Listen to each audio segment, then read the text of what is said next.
의료대란 우려가 깊어지는 가운데 국회에서는 오늘도 여야를 막론하고 의료계가 여야 의정협의체에 참여해야 한다는 목소리가 나오고 있습니다. 이틀째 대정부 질문, 오늘은 외교통일 안보 분야인데 일부 장관들이 불참을 통보하면서 야당의 반발이 거세지고 있습니다. 국회 취재기자 연결합니다. 강민경 기자.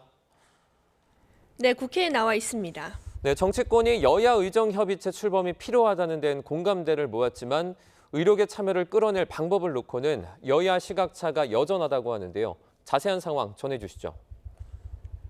네, 정부와 보조를 맞추는 여당으로서는 의료계의 조건 없는 대화 복귀에 초점을 둘 수밖에 없습니다. 추경호 원내대표는 아침 회의에서 정부 여당이 2026학년도 의대 증원 문제에는 원점 재논의 여지가 있다는 점을 강조하면서 의료계의 여야 의정 협의체 참여를 촉구했습니다.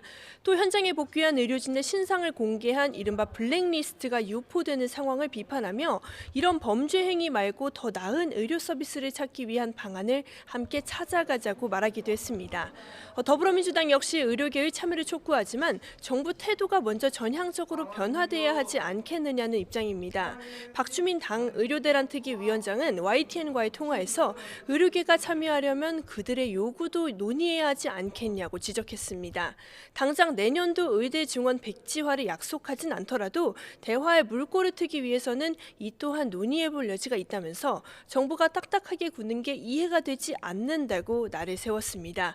정리하자면 의료계의 조건 없는 협의체 참여를 촉구하는 여당과 이를 위해서는 정부의 태도 변화가 먼저라는 야당의 입장이 미묘하게 다른 상황인데요.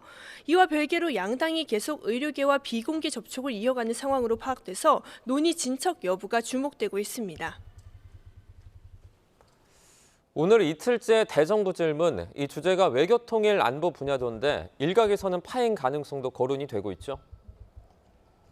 네, 김용현 국방부 장관과 조태열 외교부 장관이 국제회의 참여를 이유로 대정부 질문에 불참하겠다고 통보한 게 불씨가 됐습니다. 야당은 강하게 반발했는데 특히 박찬대 원내대표는 국무위원들이 윤석열 대통령을 따라 국회를 대놓고 무시하고 있다고 목소리를 높였습니다.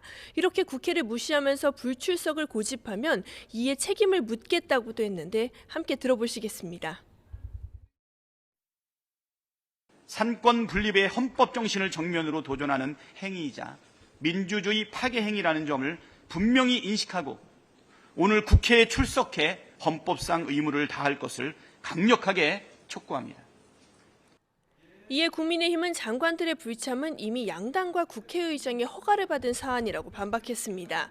민주당이 목리를 부린다는 취지인데 이 부분도 들어보시겠습니다.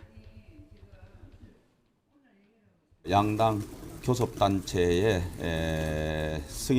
동의를 받아서 불출석하게 됩니다. 그리고 대개 장관이 참석하지 못하면 차관이 대리 참석하게 되죠.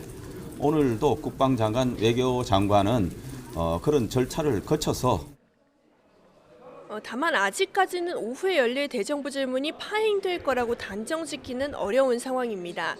국민의힘이 장관 불참은 민주당도 동의한 사안이라며 관련 서류까지 증거로 내밀고 있고요.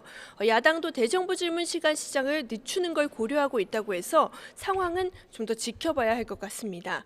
예상대로 대정부 질문이 열린다면 최근 불거진 이른바 역사관 논란이 쟁점이 될 거란 예상이 많습니다. 야당은 특히 김형석 독립기념관장 인선으로 촉발한 이른바 뉴라이트 논란을 전면에 띄울 거로 보입니다. 이 밖에 후쿠시마 오염수 방류 등을 거론하며 윤석열 정부가 강조해온 한일 관계 회복이 굴종 외교에 가깝다고 비판할 가능성이 적지 않습니다.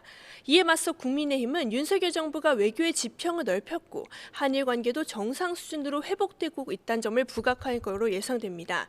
또 북한의 잇따른 도발과 우리 정부의 대북 강경 정책을 대조시키며 정부와 함께 국방 강화의 필요성을 강조할 걸로 보입니다. 지금까지 국회에서 YTN 강민경입니다.